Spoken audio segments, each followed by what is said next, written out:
Irmãos e irmãs, que a paz do Mestre Jesus possa se fazer presente nas nossas mentes, nas nossas consciências e nos nossos corações, nos nossos lares, nos espíritos que nos acompanham e que orientam essa casa abençoada.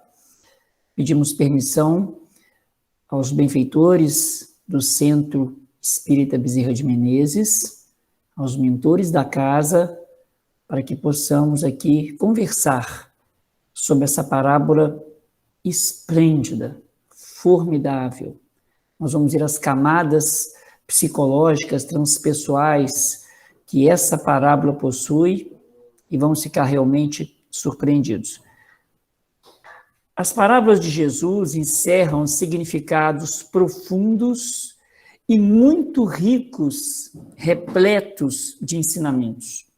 O codificador Allan Kardec, em sua magnífica obra, O Evangelho segundo o Espiritismo, nos diz que muitos trechos do Evangelho, dos escritos sagrados, parecem incompreensíveis ou até mesmo ininteligíveis por faltarem as chaves que permitam a sua real compreensão, e que estas chaves se encontram completas no Espiritismo.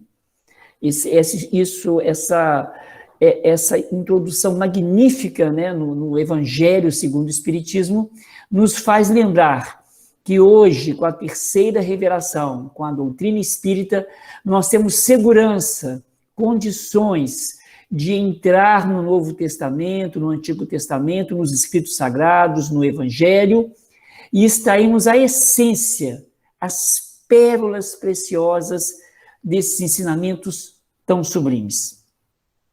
A parábola dos talentos, que nós vamos abordar aqui, conversar com vocês alguns minutos, está inserida no Evangelho de Mateus, no capítulo 25, versículos 14 a 30. Lembrando apenas aqui, eu estava hoje relendo um texto de Paulo Estevão, na verdade já é a minha quinta leitura dessa obra, que é uma obra que a cada vez que nós lemos Paulo Estevão e que refletimos, vamos encontrando luzes interiores, não é mesmo, Paulo?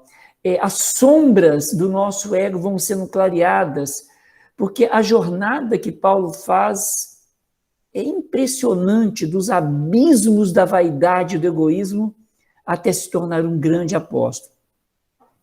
E lendo ali Paulo e Estevão, eu estava me recordando de como ele conseguiu trabalhar com um dos modelos que essa parábola traz. Nós vamos ver aqui os elementos dessa parábola e vamos entender, na verdade, que ela fala assim, não apenas de pessoas externas, de situações da humanidade, mas esta parábola, quando Jesus a cita, e nós trazemos as luzes de Joana de Ângeles, a grande mentora, que brindou o Brasil e até a humanidade, que tem vários, já está traduzido em vários idiomas, a série psicológica de Joana de Ângeles. É uma preciosidade. E ela chega no momento, década de 90 para cá, que prepara a humanidade para o salto da regeneração. Primeiro veio a expansão, conhecemos o cérebro, depois conhecemos a psique, com Freud, com Jung, com Adler, com Maslow e etc., e vários expoentes, Elizabeth Kubler-Ross, e a Joana vem, depois que nós passamos a entender um pouco melhor o cérebro, o aparelho biofísico, depois a mente, os programas que estão aqui dentro. Então, Joana traz a série psicológica que explica como que é a interação desse cérebro com a nossa personalidade, com o nosso comportamento e com os resultados que estamos colhendo em cada encarnação. É como se fosse uma nave, é como se fosse um avião e ela precisa de um piloto. A maioria está no piloto automático rodando como bem entende, mas o piloto chama-se autoconsciência.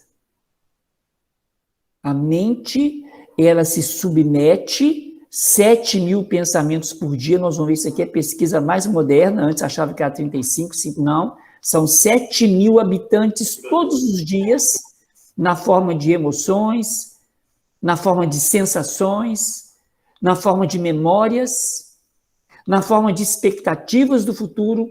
7.000. E se não tivermos autoconsciência, as chaves do Evangelho e os recursos maravilhosos do Espiritismo, essa nave, esse avião vai ficar bastante desgovernado, como tem acontecido em muitas das minhas ou das nossas encarnações. Na série psicológica, eu gostaria de destacar aqui um dos livros, todos são preciosos, um deles chama-se O Ser Consciente, que é um título que já ilumina, né? O ser consciente. Não basta ser, não basta existir, não basta viver. A grande diferença é quem está consciente. Nós vamos entender o que é isso aqui. Não é apenas estado de alerta aqui, não. Estar consciente.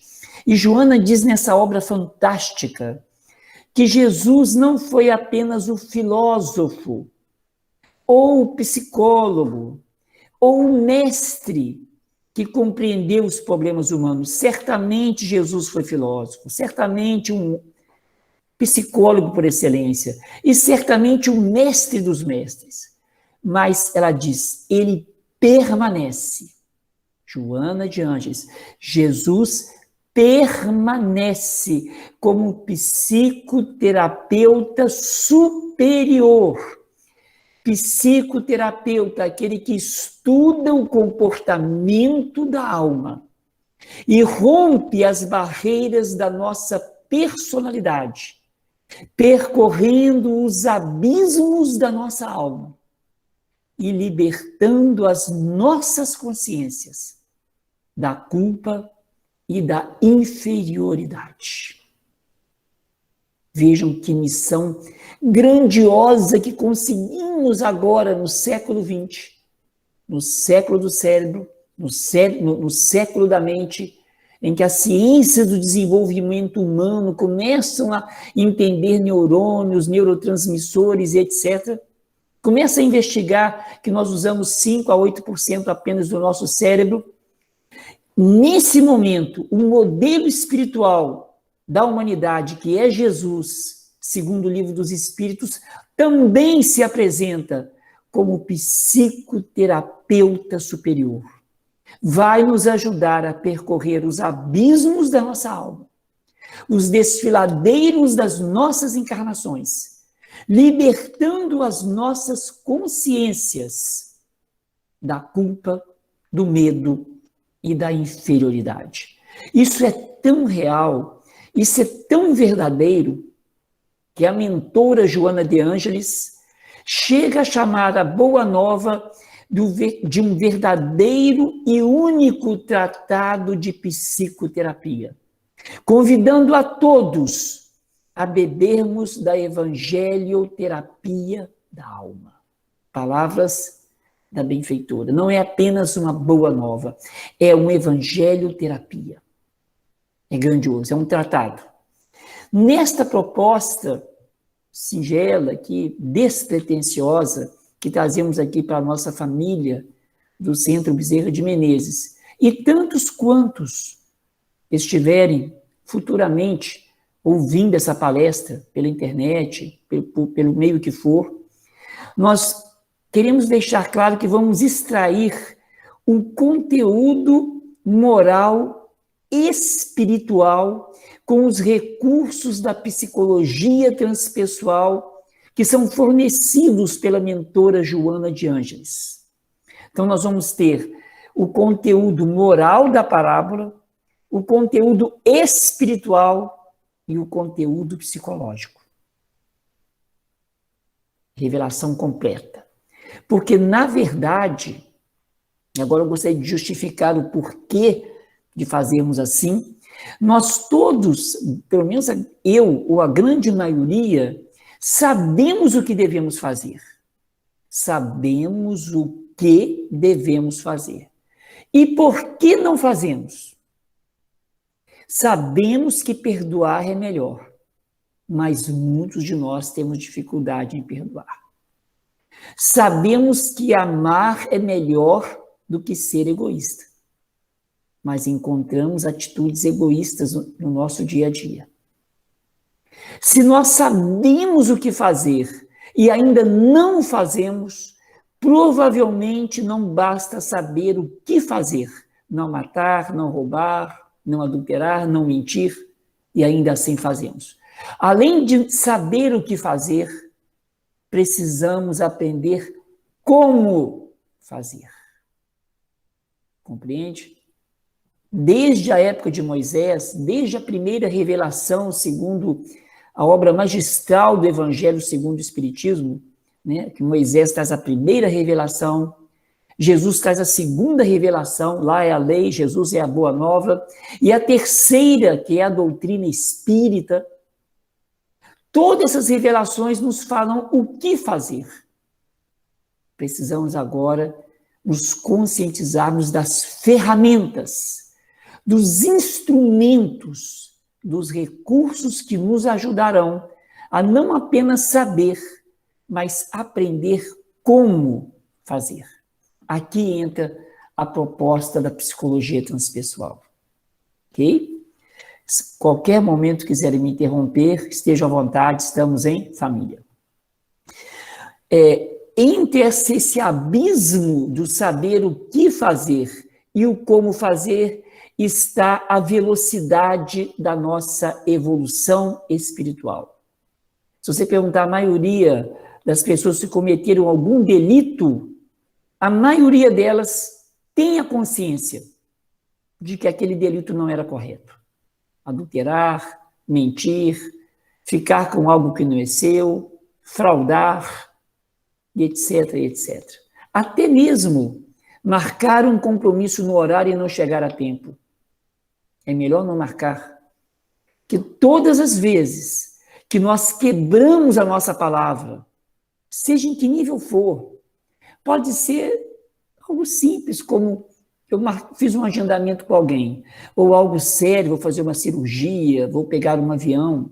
Seja o que nível for, o que está em jogo não é o evento, é a honra da nossa palavra.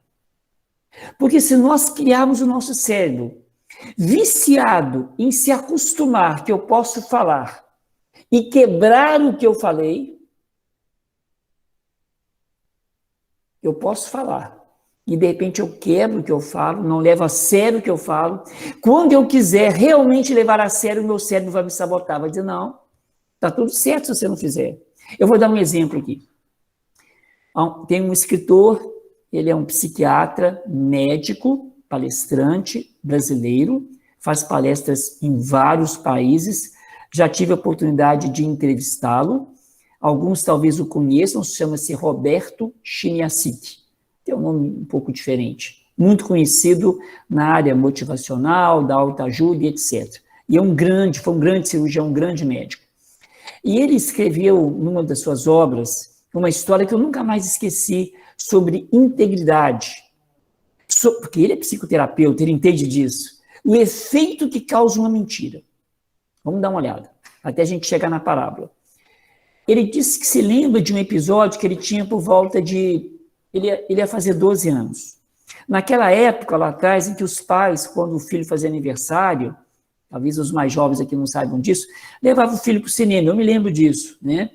Então os pais, vou te levar para assistir uma matinê, um filmezinho de tarde, porque a televisão era muito escassa, era tudo muito difícil, não tinha celular, não tinha nada disso, não tinha vídeo, computador, e era uma festa no cinema com seu pai de 11 para 12 anos, depois você pediu o pai de vista.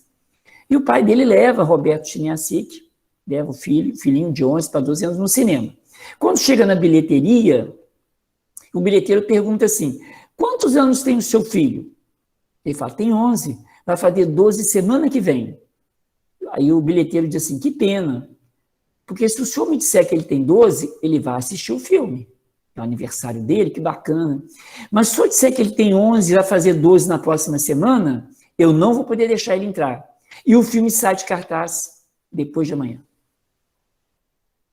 antes dele completar 12 anos. E então, o que é que o Senhor me diz? Eu, quando li essa história, fiquei imaginando, eu tenho 4 filhos, fiquei imaginando o que eu faria. O Roberto Chinias, o som tá baixo, gente? Tá baixo aí? Não? Tente aumentar o volume do seu computador ou do seu celular, para ouvir um pouco, de repente, mais alto, não sei. Então, pessoal, o pai do Roberto olha para o bilheteiro, olha para o filho e diz, ele tem 11 anos e vai fazer 12 na semana que vem. O bilheteiro insiste, se o senhor continuar falando isso, não vou deixar entrar. Meu filho tem 11 anos, vai fazer 12 semana que vem. Então, o bilheteiro manda os 2 para casa. O Roberto, durante uns 3 a 4 anos, remoeu aquilo de, meu pai faz isso, porque ele não disse que eu tinha 12 anos, qual o problema? Então, em uma das suas palestras, quando adulto, formado, médico, já como psiquiatra, neurocirurgião, escritor, palestrante, numa palestra, entrevistaram e perguntaram assim, ao que você deve o seu caráter, que ele é um homem íntegro, nunca se pegou num escândalo e nada, ao que você deve? Ele falou assim, eu devo um exemplo do meu pai, que quando eu perguntei a ele por que ele não mentiu, ele me disse, filho, por motivo nenhum nesse mundo, eu vou passar a imagem de um pai mentiroso para você. E isso foi forjando o caráter de um grande homem. Dá para entender? Por isso que as palavras são importantes. Sim, sim, não, não. Muito bem, vamos lá então. Nesta parábola, nós temos, Jesus conta que havia um senhor que tinha 3 servos, tá? E ele chega para esses 3 servos e dá 1 talento para um, 3 talentos para outro, 5 talentos para outro, esclarecendo que o talento é uma moeda da época de Jesus, tá? Tinha um valor considerável, alguns milhares de dólares hoje. Então, ele distribui os talentos para cada um. Essa parábola registrada por Levi, que é Mateus, Paulo Estevão cita mais Levi, mas é o mesmo personagem, ela tem uma ancoração, ela tem uma ligação, uma referência com a mesma parábola, com pequenas variações no Evangelho de Lucas, o médico amado, companheiro do apóstolo Paulo. Em Lucas, os detalhes se enriquecem. Lucas é grego e Levi é hebreu. Há uma diferença quando você vai escrever. O grego é bastante filosófico, ele tem uma visão mais poética e sensível. Alguns intérpretes acreditam que a mesma parábola é a mesma, porém, Jesus ele recheia os elementos, ele brinca com os personagens para que nós possamos aprender cada vez mais. E na parábola de Lucas, não são 5 talentos, nem 3, nem 1. O servo dá 10 talentos para cada um. A mensagem imediata que podemos pegar por Emmanuel na série Coleção Fonte Viva é que não há ninguém desprovido de recursos espirituais, mentais ou psicológicos. Financeiros até pode ser, mas espirituais, psicológicos e emocionais, não há ninguém tão pobre, mas tão pobre que não tenha nada a oferecer para o seu semelhante, diz Emmanuel. Por isso um recebe 1, um recebe 3, mesmo quem recebe 1, o Senhor diz, negocia com esse único talento que você tem. Fica essa reflexão para nós. A nós que achamos que temos só um talento, acho que eu não posso muito, de repente meu recurso é muito limitado.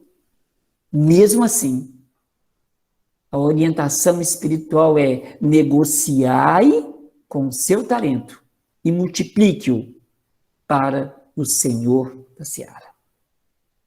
Quando Lucas conta que são 10, aí vem a psicologia transpessoal. O que é que significa? Significa que todos nós, o número 10, na cultura hebraica, se você quiser conhecer um pouquinho mais da grandeza desse povo espiritual, você vai ler A Caminho da Luz, ditado pelo Espírito Emmanuel, no capítulo 7. O A Caminho da Luz, no capítulo 7, fala da vinda dos hebreus exilados de uma constelação, do Cocheiro ou de Capela. Eles vieram com um contingente para o planeta Terra. E diz Emmanuel que eles detinham uma das sabedorias mais profundas sobre o Deus único. Então, eles tinham muito conhecimento. Os rabinos, mestres, eram egoístas, eram vaidosos, mas tinham conhecimento. Tem que respeitar o conhecimento deles. E o número 10, os números, o sistema numérico dos hebreus não é apenas números. Eles representam ideias, conceitos. Os nomes, as letras do alfabeto hebraico representam conceitos, ideias, verdades. Então, o número 10 não é apenas 5 mais 5. Ele representa e traz a ideia para o povo hebreu e para nós, por extensão, de uma totalidade. Por isso, o decálogo, 10 mandamentos, está completo. Por isso, 10 talentos. Você tem toda a potencialidade dentro de você. Na trajetória de reencarnações, pode acontecer de você estar consciente de 1 talento, de 3 talentos e de 5 talentos, como diz a parábola. Mas, potencialmente, psiquicamente, espiritualmente, trazemos as 10 minas, que ele chama lá, ou os 10 talentos, dentro de nós. E por quê? Um pensa que tem 1, pensa que 3, 5, e o outro pensa que tem 3. Vamos entender? Vamos. Aquele servo que recebe que pensa que recebeu um talento, de cá já tem uma mensagem aqui. Ele tem 10, mas ele está consciente de 1. Então, o problema não é se ele tem ou não tem o talento. Não é se nós temos ou não temos habilidade, capacidade. A questão é, estou consciente das habilidades, capacidades e recursos que o mundo espiritual dispõe para todos nós? Ou não? Dependendo da nossa percepção, nós vamos achar que somos ou não desfavorecidos. Vou lhe citar um episódio, uma citação de Leon Denis, um dos, que é a tríade, né, que compõe com Allan Kardec a codificação. Então, Leon Denis foi um expoente, um grande defensor, logo dos primórdios do estabelecimento da doutrina espírita. E numa das suas obras magníficas, que se diz O Problema do Ser, do Destino e da Dor, terceira parte, são 3 partes do livro, capítulo 20, por aí, ele diz, Leon Denis, inspiradíssimo, que a humanidade, que os seres humanos estão às portas dos celeiros mais prósperos, dos celeiros mais ricos, porém famintos e morrendo de fome à porta de celeiros abertos. Consegue entender? Não é que faltam provisões no universo, no mundo espiritual e dentro de nós. A questão é que nós não enxergamos. Nosso olhar está muito voltado para o exterior. E o que é pior, não é só voltar para o exterior que não teria problema. Está cheio de coisa linda no exterior, tem o sol, flores, pássaros, estrelas, árvores, pessoas. O problema não é isso. O problema é o sistema em que nós estamos mergulhados, social, governamental, em termos de humanidade, não em termos de Brasil, não, isso é planeta, é o sistema religioso, que muitas vezes, na história, embora teve vários momentos louváveis, mas durante muitos momentos primam para manter as pessoas numa escravidão psicológica e espiritual. Porque é mais fácil de controlar. É mais fácil de fazer com que as pessoas atendam a caprichos quando elas não estão conscientes do seu potencial. É mais fácil manipulá-las. E assim fizeram Roma, Grécia, Índia, atualmente as potências, etc. Então, a questão não é questão de olhar para fora. A questão é quando nós olhamos para fora, deixamos que o sistema molde e diga quem você é. E o sistema não pode dizer quem você é. Ele é incompetente para isso. Ele é incompetente. No máximo que ele vai dizer é que você é um ser humano, um mamífero. Vai te classificar ali. Mas não vai te dizer que você é um filho e uma filha de Deus, imortal, com uma trajetória milenar e que está destinada a progredir para sempre e que traz todo o potencial de um Cristo, de um Messias, de um Logos dentro de você. Não vão te dizer. Uma outra escolinha vai te dizer isso, um outro expositor talvez tenha coragem de dizer. É mais fácil dizer que você é um pecador, que aí está alinhado. Que você é culpado, que não tem jeito, vai ter que penar muito mesmo. Nós erramos? Erramos. E é só isso? Vejam Jesus. Então, pegamos os 3 servos. Jesus, quando ele está em Jerusalém, ele está na Judéia. E ele, em um de seus discursos, olha para uma multidão de pessoas simples, descalças, de chinelo no dedo, simples, muito pobres, e diz: vocês são deuses. Uau! O que é que as pessoas fazem? Batem palma? O que é que aquela multidão faz quando Jesus está acostumado a ouvir que são pecadores, perdidos, etc, etc? Aí Jesus fala assim: vocês são deuses. Eles pegam em pedras para apedrejar Jesus. Talvez alguns de nós estivéssemos lá. Talvez façamos isso hoje. Quando alguém fala assim: você tem uma centelha divina, você é divino. Opa! A gente até aceita que nos humilhem, que nos diminuam, mas quando trazem a nossa real identidade, é Moisés quem fala isso. Somos feitos imagem e semelhança de Deus. Não é do pecado, da mentira, não, é de Deus. Moisés é elogiado por Jesus como o primeiro missionário da lei. E aí nós duvidamos. Por que acontece isso? Está explicado nessa parábola. Nós vamos entender. Então você tem 3. Esse recebe 1. O outro recebe 3, esse que recebe 1, ele representa um modelo mental pela neurosemântica, pela neurolinguística, que são ciências de desenvolvimento humano, plenamente alinhadas com o progresso moral que o Espiritismo defende. O que a neurolinguística diz? Ela te ensina a ser melhor, a buscar a sua melhor versão. Está alinhada com a doutrina. Kardec diz: todas as ciências que melhorarem o ser humano estão alinhadas com o Espiritismo. Ponto. Certo? Estão alinhadas. Vieram do plano espiritual para cá. São missionários da ciência, missionários da filosofia e da religião. Não só da religião.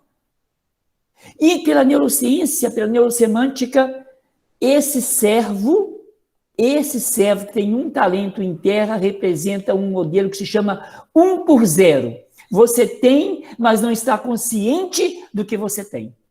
Você não está consciente nem do pouquinho que você tem. É como se você não tivesse.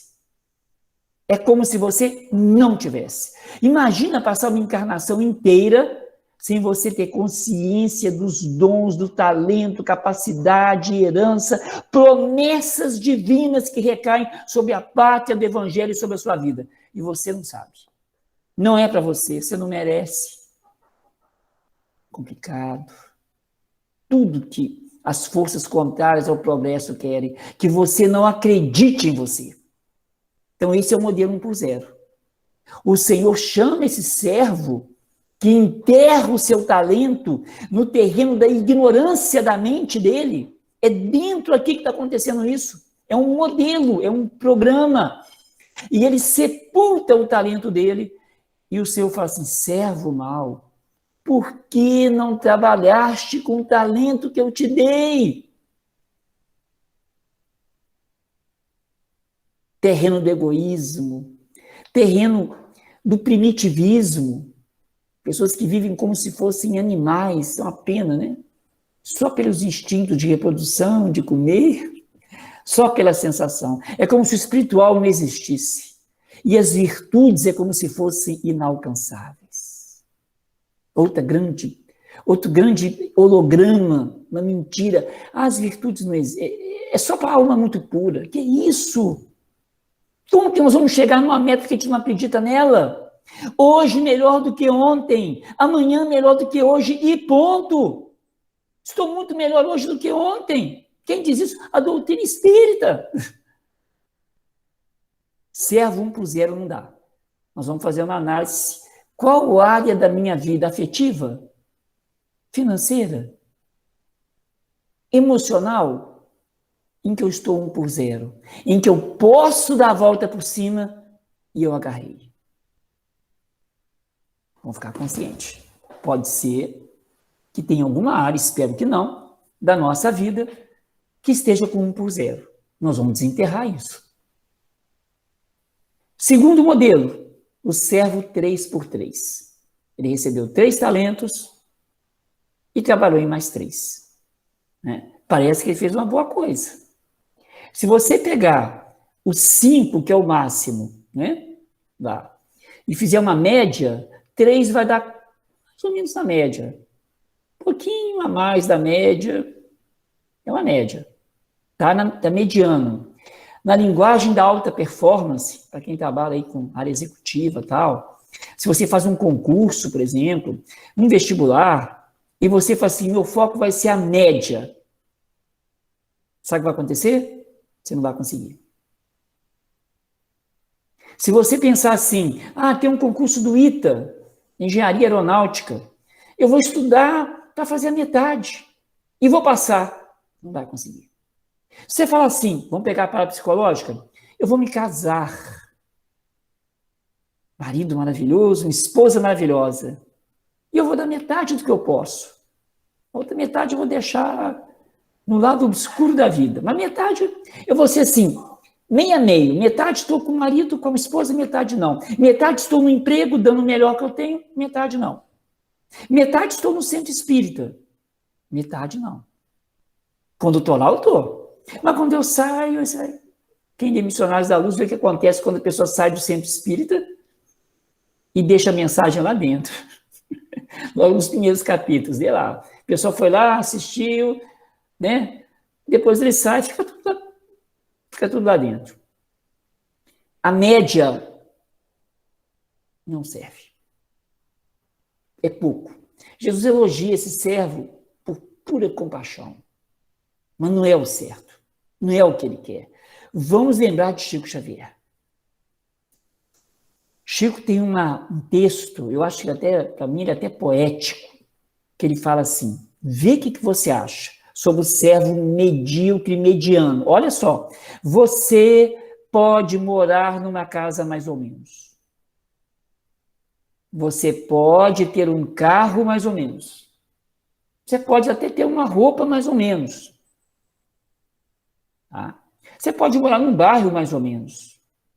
Ter uma condução mais ou menos. Algumas coisas mais ou menos você pode. Mas tem coisas que você não pode. Você não pode, Chico falando por Emmanuel, amar mais ou menos, confiar mais ou menos, ser amigo mais ou menos, ser leal mais ou menos. Ou você corre o risco de se tornar uma pessoa mais ou menos, que é o mediano, que é o medíocre. Compreende o que nos serve? É pouco perto do potencial que nós temos, perto das promessas que o Cristo colocou sobre nós, que os benfeitores, a nuvem de testemunhas, na linguagem do escritor Paulo aos Hebreus, capítulo 11, 12, uma nuvem de todos os nossos antepassados de certa forma, nos acompanham nossos passos. E eu vou oferecer algo mais ou menos. Estava conversando um dia desses com uma pessoa que perdeu pai e mãe para a Covid. Muito aborrecida. Claro, triste, angustiada. E foi assim, e perto de formar, falei assim, não sei como é que eu vou fazer, estou tão triste, perdi até a vontade de me formar. Comentei com essa pessoa. Por que ao invés de você desanimar, reclamar daquilo que não pode ser mudado, por que você não pega essa vitória, esse diploma, esses anos todos que você estudou, toda a sua trajetória, e oferece ao seu pai, à sua mãe, aos seus avós, bisavós, a toda a sua linha, todos esses antepassados que permitiram você estar aqui. Honre-os, ao invés de lamentar, de se vitimizar. Eu sou pai de 4, eu jamais gostaria de ver um filho meu se vitimizando. Eu quero ver meu filho honrado, forte, sadio, agradecido. E assim nossos pais querem. E assim nossos antepassados querem. E assim os nossos mentores e guias espirituais. Então não é o que acontece conosco que importa. É o que você faz com o que acontece com você. Vou te dar um exemplo que eu acho que já contei aqui, mas vale a pena contar de novo. Um médico judeu psiquiatra que estudou com Sigmund Freud, com o pai da psicanálise. Um médico judeu chamado Viktor Frankl, por quem eu tenho uma imensa admiração e respeito. Imensa. Ele esteve no Brasil, década de 70, esse médico. Ele, na Segunda Guerra Mundial, ficou prisioneiro em um dos campos de concentração mais cruéis da história, em Auschwitz. Pouca gente sabe que ele estava casado há pouco tempo. E a esposa grávida, e eles separaram os dois. E os pais de Viktor Frankl, judeus, foram para um campo de concentração, a esposa para outro campo de concentração, e ele para Auschwitz, para o pior deles. E ele não teve notícias mais. E no campo de concentração, durante anos, sofrimento, tortura, crueldade e injustiça, humilhações.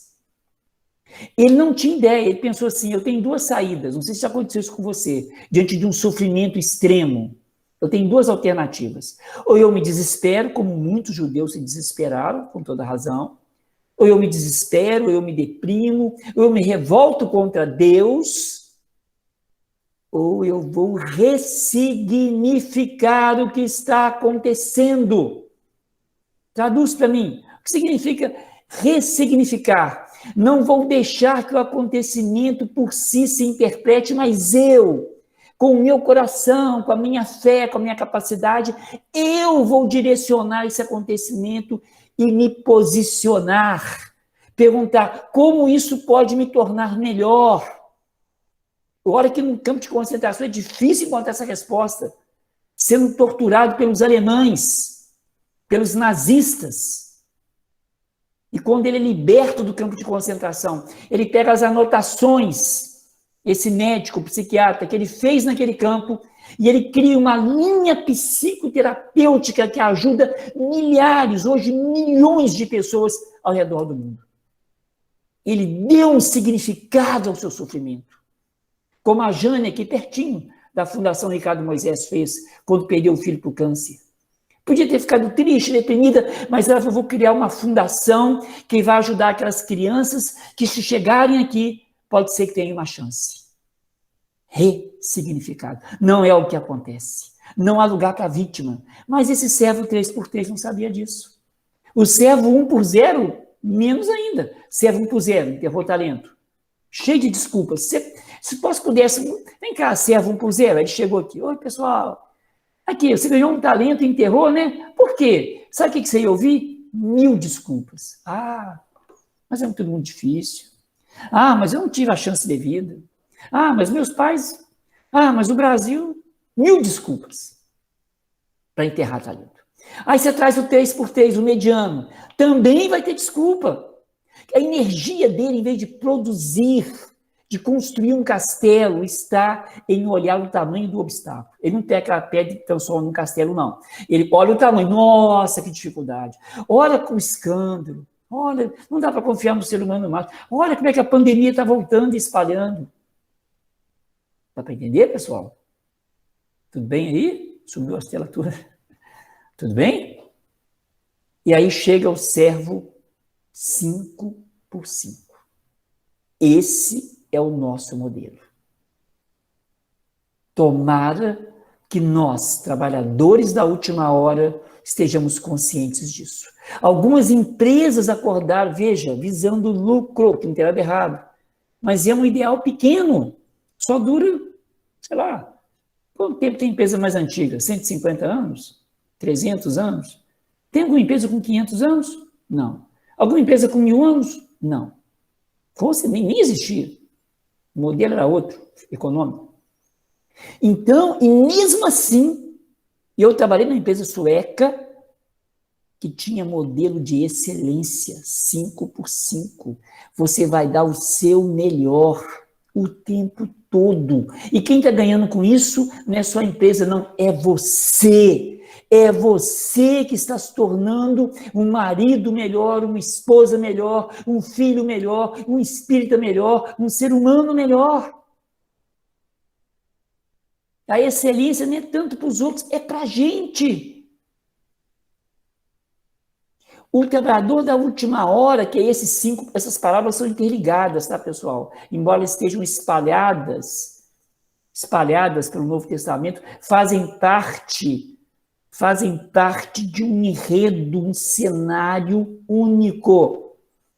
Esse trabalhador é aquele que com 1 hora ele fez mais do que aqueles que estavam com 11 horas. Como que isso é possível? É muito possível.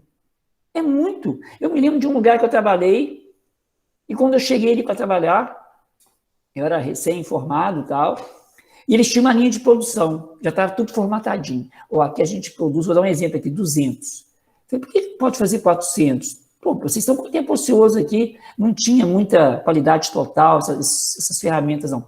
Ah, mas a gente não vai trabalhar desse jeito, não. Aqui, assim, a gente chega aqui, bate o ponto, conversa, toma um cafezinho, vai ali, volta, e a gente faz 200, olha, se tiver ruim, faz 100.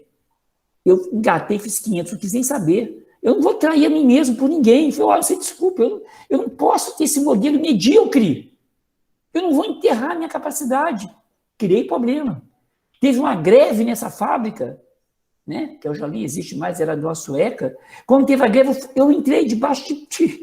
Por que você entrou? Porque tá tudo certo. Eu trabalho aqui porque eu quero, se eu não quiser, eu saio daqui, ué. Sim, não sou contra a grevista. Estou dizendo que não é a minha mentalidade. Entrei lá e trabalhei. Então, o que acontece? O que Jesus quer dizer aqui? Se não concorda, esquece isso. O que Jesus quer dizer? O que Jesus quer dizer é que na seara espírita, nós estamos trabalhando com almas humanas, com destinos, com pessoas, com destinos que têm repercussão em várias vidas. Não dá para ser mais ou menos e nem para enterrar talento. Não dá. Por exemplo, tem um trabalho social, tem um trabalho voluntário. Ah, é voluntário? Então, deixa eu ver o dia que eu não estou fazendo nada. Aí você vai lá no calendário, no dia que você não está fazendo nada, você está dando 1%. Ah, nesse dia que, se não aparecer nada, eu vou lá. Vamos lá visitar as crianças com câncer na fundação? Ah, eu só posso ir de 3 em 3 meses, porque é muito triste ver aquelas criancinhas. E quanto tempo você gasta vendo série na Netflix? Quase toda noite. Quanto tempo você gasta assistindo noticiário? Quase todo dia. E te ajuda a ser uma pessoa melhor? Não sei. Te ajuda. A gente tem invertido, porque não temos o modelo da excelência. Esse servo significa, estou consciente do meu programa encarnatório na Terra. Não estou aqui brincando. Não estou aqui para turismo. Eu tenho avalistas espirituais. Outro dia eu fui avalista uma pessoa. Ela falou, você não tem medo de me avalizar, não? Eu falei, amigo, Eu tenho receio do meu mentor que me avalizou para vir aqui. Porque isso é responsabilidade. Estou com 60 anos hoje, que ele falou assim, tomara que nem que seja lá nos 60, ele consiga dar um jeito na vida dele.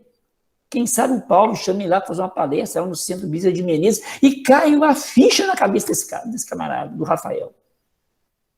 Avalistas que prestam contas das intuições, dos trabalhos, quando estamos dormindo nos sonhos, prestam contas. Quanto trabalho, meus amigos, nós temos dado a esses avalistas, vivendo de forma inconsciente. Põe amor nas minhas palavras, estou falando isso para mim mesmo. Usando o nosso tempo indevidamente, para aquilo que não frutifica, para aquilo que não engrandece, para aquilo que não constrói, acumulando lixo tóxico na nossa mente e passando para frente. Pega um celular desse aqui, eu avisei todos os meus amigos, eu tenho mais de 4.000 contatos para o mundo empresarial que eu lido, o mundo espírita. Eu falei, olha, não me mande mensagem polêmica, de bobagem, não me mande, eu não vou replicar e não vou nem ler. O tempo que eu tenho é para difundir o bem, o bem, o bem, a boa nova. Kardec, Jesus, quanta coisa boa. Outro dia eu fui na casa de uma pessoa, tinha uma estante repleta de livros maravilhosos. Meu Deus, gente, eu sou amante de...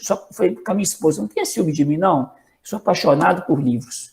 Tem um monte de diamantes, são livros.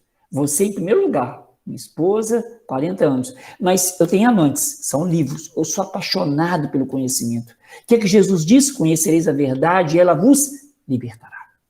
E eu anseio por ser livre. É meta de vida. Não ser escravo de mim mesmo, do meu egoísmo, da minha vaidade, da minha insanidade. Então, o que acontece? Eu vi aqueles livros e, nossa, mais de 4.000 livros. Eu falei, meu amigo, quantos desses livros você já leu?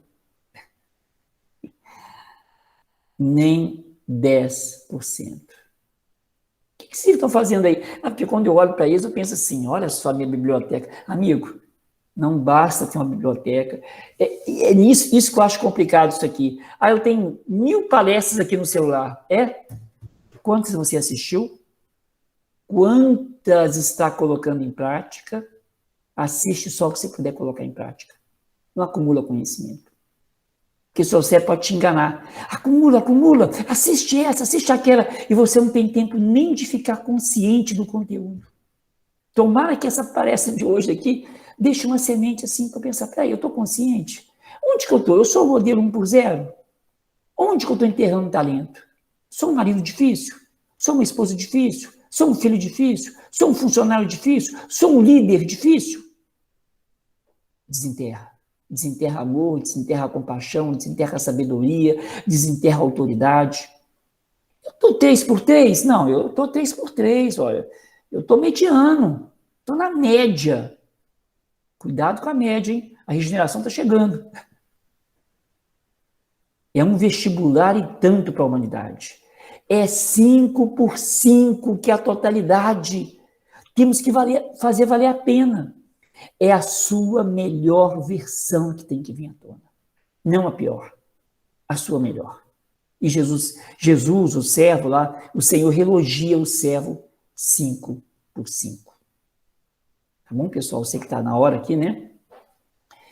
Essas palavras são muito estratégicas para mexer conosco. Muito estratégicas, né? Nós, se possível, entenda, quem enterra talento? Sabotadores mentais, dentro da nossa mente. Não deixa você acreditar em quem você é, na missão nobre que você tem. E quantas missões nobres? Quantas? Aqui mesmo, quantas? E a gente acha, mas talvez não seja para mim. É para você. Você não estaria aqui se não fosse para isso. Sabe quantos milhões de anos o nosso corpo precisou para chegar nesse formato? Milhões! Para organizar o pensamento, para ter razão, para construir 3 cérebros, reptiliano, límbico, córtex frontal, centenas de milhares de anos.